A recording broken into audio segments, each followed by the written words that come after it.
This show has everything to do with what we talked about last week. So, as you can see, I am turning into a superhero because I am a superhero. Alright? I have earned my wings. And last week, we talked all about taking the next step, right? Take back your life, the guide to starting over. Well, the next step for this week is that I want you, before you dive in, you know how you like, I'm going to start back working out. I watched the Maria B show and she gave me some pointers and I am pumped. I'm ready to go. I'm going to work out 5 days a week. I'm going to work out twice a day, as a matter of fact, because, you know, as a matter of fact, I'm going to do a show. I'm thinking I'm going to do a competition. That's what I'm going to do. You know, you start feeling good. You standing around and, you know, you thinking about all the stuff you're going to do and you pumped up here. What I am here to remind you with my handy dandy Superman cape that my son is going to want to get his hands on after the show is over is that you are not a superhero.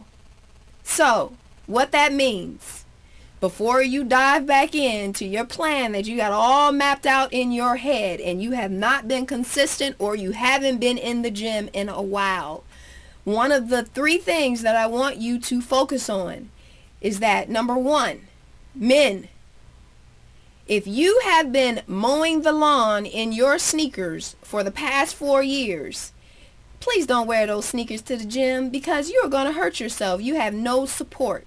Ladies, whatever you may be doing, if you have an old pair of tennis shoes that you've had around for quite some time, seriously, this is preventive, okay?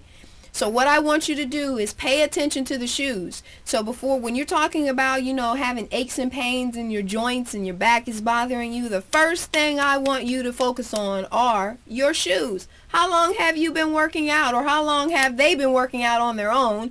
Because if you haven't been working out, they've probably been, you know, taking a run around the block when you were in the bed, you know. And so you need to focus on those shoes. Change your shoes. Go to a store. Find someone who's going to help you make the best recommendation because you've already decided that you're going to get back in. So focus on the shoes. The next thing, you may not have thought of this, but your socks are important. So if you have holes in your socks, if your socks are thin, treat your feet well. Okay, ladies, you go out and you buy the baddest shoes, and because they look good doesn't mean that your feet are feeling good. Sometimes we get the cutest shoes and you had on hammer toes and you mess your feet up and then you're walking around limping, and the same goes for your tennis shoes. Take care of your feet, which means that invest in some socks that have the cushion on the heel part and some on the toe, because it has everything to do with giving you the right support that you're going to need, whether it's power walking, whether it's running, whether it's jumping. First, pay attention to that before you start making up that excuse. As soon as you start back in, be like, oh, my back hurt. I don't think I could work out anymore because I think, you know, I just been doing too much. And then your girlfriend say, you know, the ones who support you with everything when it's time to stop doing something, girl, you probably been working too hard. You probably need to just like take some days off. And you just worked out one day. So, look at the shoes, look at the socks. Now, let's talk about pre-existing injuries before you jump back into the gym.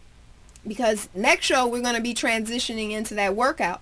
So, pre-existing injuries, if you have back issues, if you have joint issues, you need to pay attention to that, because what I don't want you to do is to just dive back in thinking you're a superhero, and you're not, and you hurt yourself based on you already being weak in some of those areas. So if your lower back is bothering you and there are some things that you just don't want to immediately re-engage in. Let's see what's going on in our chat room. Angela says, laughing my butt off. What are you laughing at, Angela? You laughing at my cape? Okay, you can get one of these capes too, Angela. I think you're ready about now. Yolanda says, wow, I just purchased a new pair of Nike shoes. This helps to justify the splurge. Thank you. Oops, forgot the socks. Yes, Yolanda, so you need to go back and check yourself with the socks, because the socks are definitely important. I know you guys have noticed when you have like a nice pair of socks that are comfortable, and you put, your feet in those tennis shoes. It feels so good when whatever it is you're doing, it just does your body well. Angela says, shoes, got 'em, 2 pair, no more knee pains. B-Girl says, should we get fitted for proper shoes? You can get fitted for proper shoes. Now, there typically are people to help you in shoes when you go to kind of the specialty stores. When you go to some of the Reeboks shoe stores, and I'm not sure how informed everyone is. So if you want to get fitted for proper shoes, yes, go to one of the specialty stores that's going to help you the right way. Because, have you ever noticed that there are people out there and you ask them a question, there's always somebody that's, whatever you ask them, someone knows, or they're afraid to tell you that they're not really certain. Well, people aren't going to tell you that they don't know. So what I'm saying is that you go to a bricklayer to lay bricks. And that's what I'm suggesting. So if you're going to invest in getting fitted for shoes, then go to the store that you know specializes in getting you fitted for the right shoe that you want to wear. Some people know that just from over time, from wearing different shoes, that Nike is better for them because your foot is narrow. There's Asics and there's Reebok. Some people, based on the way that your foot is shaped, that some shoes actually are better for you. All I'm suggesting is, no matter what your choice is take care of your feet. Take care of your feet, and they will take care of your joints. Now, if you still have issues with other joints, or you have pre-existing injuries such as a car wreck, you may have had an injury when you were in high school, you may have had an injury when, at any time during your life, I'm just here to remind you that you're not a superhero yet. All right, so Elaine wants to know, let's go to Moretta's question first. She wants to know, how do you eliminate pain in your shins? Okay, well, Elaine, the only way, I'm not going to say the only way, because I am not professing to be a doctor who specializes in any type of bone pain or shin splits and that sort of thing, but based on my experience and what I have seen over time is that shin splints have to heal. Okay, so if you have shin splints, or if you are have a high propensity for experiencing pain in your shins, then you're not going to want to power walk on concrete, because it's not going to do well for your shins. So if you want to walk outside, I'm suggesting that you're going to have to find something that's going to have a better cushion. They have tracks that are a better cushion. I'm also recommending that you're not doing any type of exercises where it's a lot of high impact for now, because you need to kind of let your shins rest a little bit.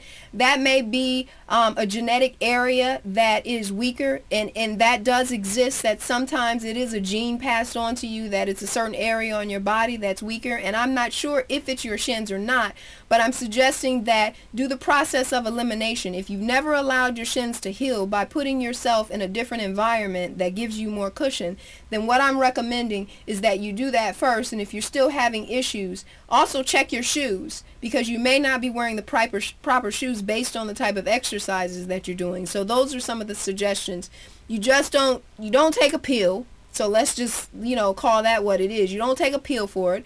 And if you feel like you really need to go see a doctor, they're not going to do much for you. So I'm suggesting that you kind of take those two things and do process of elimination. Elaine wants to know, is it true that after a certain amount of, miles, you should change your shoes? That is absolutely correct. The miles depends on, I can't remember, Elaine, how many miles after when you change your shoes, but I think if you've gone, I have to follow up on that one, Elaine. But that is correct, that after a certain number of miles you do change your shoes. Let me tell you what I do. I don't base it off of the number of miles, because that's just too much. It's already enough that I have to keep up with. That's too much. So what I'm suggesting is that as soon as I start to feel a little something, I begin to recognize that, okay, I'm feeling a little something. I'm not that comfortable. So I know it's time to change my shoes. So pay attention to your body is what I'm suggesting, in other words. Pay attention, because those aches and pains will come, and they will be indicators to let you know that you need to change.